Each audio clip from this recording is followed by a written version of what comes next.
নমস্কাৰ, মই বৰ্তমান উপস্থিত আছোঁ বৰপেটা জিলাৰ নহতৰ কৃষ্ণগুৰু সেৱাশ্ৰমত। আৰু আপোনালোকে নিশ্চয় দেখিছে এনেকৈ আজি নহতৰ কৃষ্ণগুৰু সেৱাশ্ৰম লোকাৰণ্য হৈ পৰিছে, যিহেতুকে আজিৰে পৰা নহতৰত কৃষ্ণগুৰু 1 নং এখণ্ড কীৰ্তন আৰম্ভ হৈছে। আৰু এনেকৈ নহতৰ কৃষ্ণগুৰুত ভকতসকলে এনেকৈ ভিৰ হোৱা পৰিলক্ষিত হৈছে। আৰু মই বৰ্তমান উপস্থিত আছোঁ প্ৰভুৰ বাসগৃহৰ সন্মুখত। আৰু মোৰ সতীৰ্থ সহযোগীৰ সামগ্ৰিক পৰিৱেশ দেখুৱাই আছে। আৰু এই ক্ষেত্ৰত মোৰ লগত ইয়াৰে নহতৰ কৃষ্ণগুৰু সেৱাশ্ৰমৰ ভকত আছে, আৰু তেওঁলোকৰ পৰা কিছু জানিব চেষ্টা কৰিম। যিহেতুকে আজিৰ পৰা নহতৰ কৃষ্ণগুৰু সেৱাশ্ৰমত 1 নং এখণ্ড কীৰ্তন চলি আছে, কেনেধৰণে আৰম্ভ হৈছে? হয়, আমাৰ গুৰুজনাই বিশ্ব শান্তিৰ বাবে এইটো কৃষ্ণগুৰু 1 নাম কীৰ্তন 12 দিনৰ কাৰণে 1 ফেব্ৰুৱাৰীলৈকে এইটো অনুষ্ঠিত কৰিছে। গতিকে আমাৰ দূৰ দূৰণিৰ সকলো ভক্তবিলাক আহিছে। গোটেই আমাৰ ইণ্ডিয়াৰ ভকত আছে, বাহিৰা কাউণ্ট্ৰিৰ পৰাও আহিছে।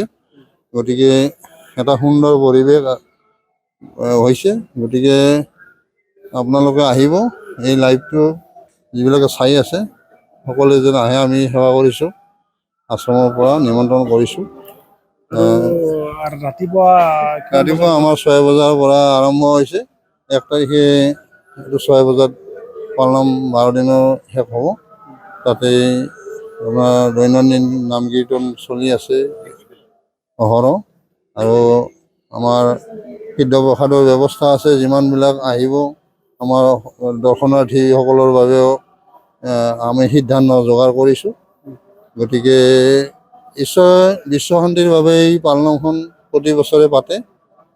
আৰু আধ্যাত্মিক চিন্তা চৰ্চা আমাৰ খুবেই দৰকাৰ। সেইকাৰণে প্ৰভুৱে স্কুল কলেজ বিদ্যাজ্যোতি শিক্ষাৰ লগতে আধ্যাত্মিক জ্ঞানবিলাক প্ৰদান কৰি আছে। এইখিনিয়ে মই ক'লোঁ। আৰু আপোনালোকে নিশ্চয় নিলে। আৰু এই ক্ষেত্ৰত আৰু মোৰ লগত আৰু এজন ভকত আছে, আৰু তেওঁলোকৰ পৰা জানিবলৈ চেষ্টা কৰিম, যিহেতুকে আজিৰ পৰা 1 নং এখণ্ড কীৰ্তন চলি আছে। জয় কৃষ্ণগুৰু, জয় জয়তে কৃষ্ণগুৰু ঈশ্বৰৰ শ্ৰীচৰণৰ সহস্ৰ কোটিবাৰ প্ৰণিপাত জনাইছোঁ। পৰমাধ্য কৃষ্ণগুৰু প্ৰভু ঈশ্বৰৰ নব্যৰূপ গুৰু কৃষ্ণ প্ৰেমানন্দ প্ৰভু ঈশ্বৰৰ শ্ৰীচৰণতো শত সহস্ৰ কোটিবাৰ প্ৰণিপাত জনাইছোঁ। আৰু সম ভকত বক্তা আৰু এই মাধ্যমৰ জৰিয়তে চাই থকা সকলোৰে চৰণত আমি সেৱা জনাইছোঁ। জয় কৃষ্ণগুৰু। এয়া 20 জানুৱাৰীৰ পৰা যি বিশ্ব শান্তিৰ বাবে 12 দিনৰ কৃষ্ণগুৰু 1 নাম অখণ্ড কীৰ্তন অনুষ্ঠিত কৰা হৈছে।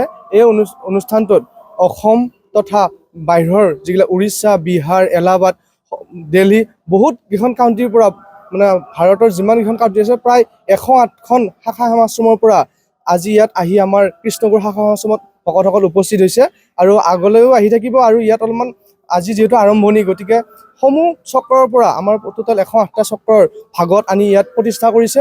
আৰু বিশ্ব শান্তিৰ বাবে 12 দিন ধৰি এই 1 নাম অখণ্ড কীৰ্তনটো চলি থাকিব।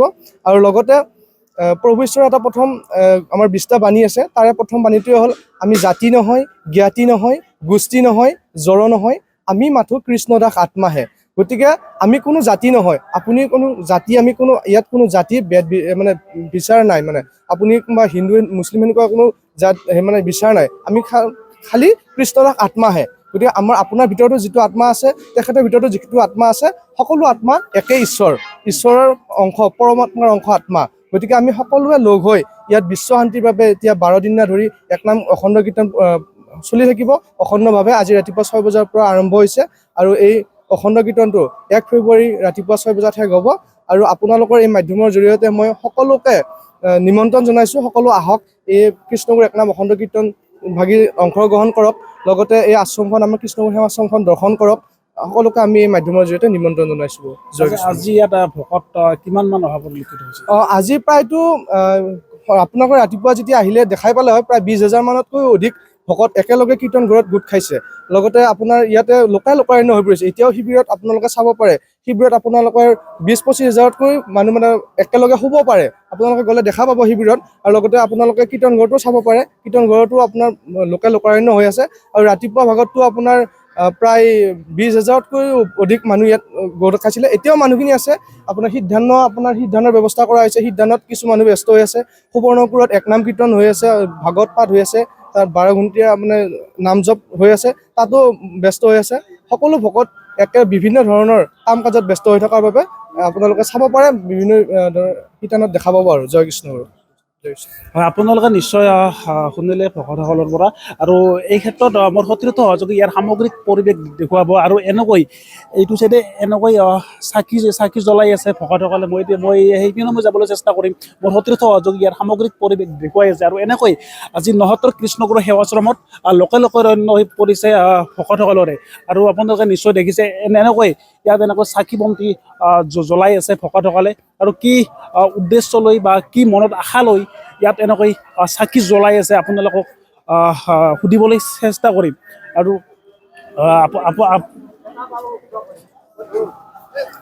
আপোনালোকে নিশ্চয় দেখিছে আৰু ইয়াৰ ভকতসকলে, যিহেতুকে আজি আপোনালোকে ইয়াত 69 কৃষ্ণগুৰু সেৱাশ্ৰম আহিছে, ক'ৰ পৰা আহিছে? আমি ধেমাজিৰ পৰা আহিছোঁ। কি উদ্দেশ্য লৈ ইয়াত আহিছে? ইয়াত আমি আহিলে বহুত শান্তি পাওঁ, বৈকুণ্ঠ হয় আমাৰ জগতৰ মানে গুৰু ঈশ্বৰ আমাৰ হয় কৃষ্ণগুৰু সেৱাশ্ৰম। আচ্ছা, ঠিক আছে। আপুনি ক'ৰ পৰা আহিছে? ধেমাজিৰ পৰা আহিছোঁ। ধেমাজিৰ পৰা একেলগে আহিছে? একেলগে আহিছোঁ। কি উদ্দেশ্য লৈ আহিছে? আমি ঈশ্বৰৰ কৃপা মানে আমাৰ একেবাৰে অন্তৰখন আমাৰ পবিত্ৰ। ইয়াতে আহি আমি খুব পবিত্ৰ মানে আমি গোটেই জীৱনটোহে আমি মানে অতিবাহিত কৰিম। আপোনালোকে নিশ্চয় শুনিলে ইয়াৰ ভকতসকলৰ নিশ্চয়। আৰু মই ইপিনে মই যাবলৈ চেষ্টা কৰিম। আৰু এনেকৈ ইয়াত ভকতসকলে এনেকৈ চাকি জ্বলাই আছে, ধূপ ধূনা জ্বলাই আছে। আৰু আপোনালোকে বাইদেউ, মই আপোনাৰ ওচৰলৈ আহিছোঁ। ঠিক আছে। এনেকৈ মোৰ সতীৰ্থ সহযোগী ইয়াৰ সামগ্ৰিক পৰিৱেশ দেখুৱাই আছে।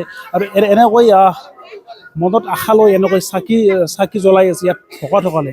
আপোনালোকে নিশ্চয় দেখিছে মোৰ সতীৰ্থ সহযোগী ইয়াৰ সামগ্ৰিক পৰিৱেশ দেখুৱাই আছে।